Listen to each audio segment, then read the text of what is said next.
ত্রয়োদশ জাতীয় সংসদ নির্বাচনে বিপুল সংখ্যাগরিষ্ঠতা পেয়ে সরকার গঠন করতে যাচ্ছে বিএনপি নেতৃত্বাধীন জোট। 299টি আসনের মধ্যে এখন পর্যন্ত বেসরকারি ফলাফলে 208টি আসনে জয় পেয়েছে দলটির ধানের শীষ প্রতীকের প্রার্থীরা। এদিকে নিরঙ্কুশ বিজয় পেলেও দলের কাউকে আনন্দ মিছিল সভা সমাবেশ না করতে নির্দেশ দিয়েছেন দলের চেয়ারম্যান তারেক রহমান। বাদ জুম্মা দেশজুড়ে শুকরিয়া আদায়ে দোয়া মোনাজাতের কথাও জানান তিনি। জাহিদুল আলমের রিপোর্টে বিস্তারিত। টানা তৃতীয়বার অর্জন করেছে দেশের সেরা সুপার ব্র্যান্ড স্বীকৃতি বসুন্ধরা টিস্যু।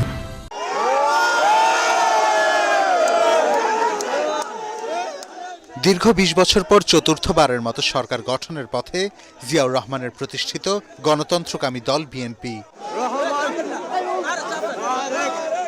প্রাথমিক ফল ঘোষণায় বিএনপির আসন ১৫০ অতিক্রম করার পরেই গুলশান কার্যালয় সহ দেশের বিভিন্ন স্থানে বিজয় উৎসবে মেতে ওঠেন দলটির কর্মী সমর্থকরা। প্রথমবারের মতো জাতীয় সংসদ নির্বাচনে অংশ নিয়ে ঢাকা ১৭ ও বগুড়া ৬ আসনে জয়লাভ করেন বিএনপি চেয়ারম্যান তারেক রহমান। নির্বাচনে নিরঙ্কুশ জয় পেলেও কোনো ধরনের আনন্দ মিছিল না করে শুকরিয়া আদায়ে দেশজুড়ে জুম্মার নামাজ আদায়ের পর দোয়া মোনাজাতের নির্দেশ দেন তিনি। আজকের এ বিজয় ১৭ বছর আন্দোলন সংগ্রামের বিজয়, জনগণের ভোটাধিকারের বিজয়। রাজনীতিবিদদের হাতে রাজনীতিবিদদের সেফটি থাকবে, রাজনীতিবিদদের সাথে রাজনীতিবিদদের যখন সৌহার্দ্যপূর্ণ সম্পর্ক থাকবে সেটার প্রভাব তৃণমূল পর্যন্ত পড়বে। এদিকে রাতে রাজধানীর গুলশানে বিএনপির কেন্দ্রীয় নির্বাচন পরিচালনা কমিটির মুখপাত্র ও দলের চেয়ারম্যানের উপদেষ্টা মাহদি আমিন সংবাদ সম্মেলন করেন। তিনি বলেন, রাজনৈতিক প্রতিপক্ষ বিভিন্ন ধরনের কারচুপি, জালিয়াতি, কেন্দ্র দখল সহ নানা অপরাধে সম্পৃক্ত ছিল। তারপরেও জনগণের আন্তরিক ভালোবাসা ও সমর্থনে ধানের শীষের প্রার্থীরা বিপুল সংখ্যক আসনে বড় ব্যবধানে জয়লাভ করেছে।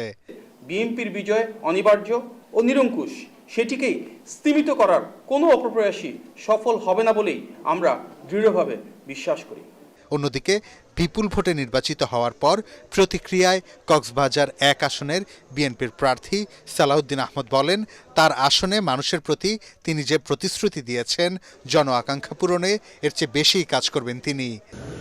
প্রতিষ্ঠা করা দল এবং আইনের শাসন প্রতিষ্ঠা করার দল, বিচার বিভাগের স্বাধীনতা নিশ্চিত করার দল, গণমাধ্যমের স্বাধীনতা নিশ্চিত করার দল, সেই ১৯৭৯ সাল। তো সুতরাং রাষ্ট্র পরিচালনার ক্ষেত্রে বিএনপি কখনো কখনো দুই একটি ভুল করতে পারে, যেটা খুব স্বাভাবিক রাষ্ট্র পরিচালনায় থাকলে। তাছাড়া এদেশের মানুষ বিচার করেছে যে বিএনপির হাতেই এই দেশ নিরাপদ।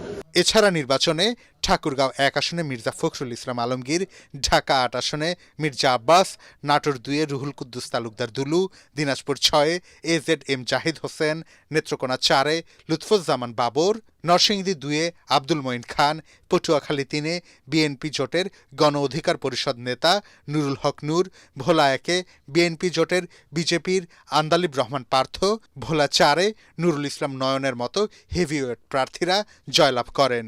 এবারের নির্বাচনে বিএনপি, জামায়াত ইসলামী, জাতীয় নাগরিক পার্টি সহ মোট ৫০টি দল প্রতিদ্বন্দ্বিতা করেছে। জাহিদুল আলম, ATN বাংলা, ঢাকা।